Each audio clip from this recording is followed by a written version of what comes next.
Okay, good morning. So right now we are here in Bitcoin USDC. Current price natin is $82,900 ang Bitcoin. So nag-entry tayo ng short. Let's check our trade. Okay. So nag-entry tayo ng short. Ayan. Short position natin.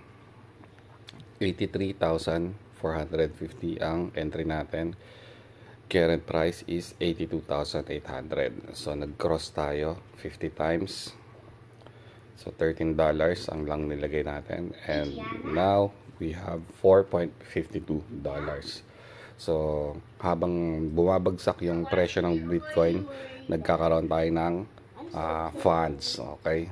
So pag short, pag bumagsak ang token, nagkaka-pera tayo. Pag tumaas yan, doon tayo dadalihin. Pag bibit naman kayo ng long, pataas yung token, doon kayo magkakaroon ng budget. So ito ang hula natin is babagsak si Bitcoin. So nag-entry tayo ng short.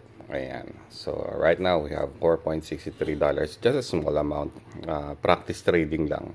So be cautious, huwag kayong basta-basta naglalagay ng funds. Aralin nyo muna bago nyo pasukin ang mga bagay-bagay. Okay? So, GG's. And let's wait for this one.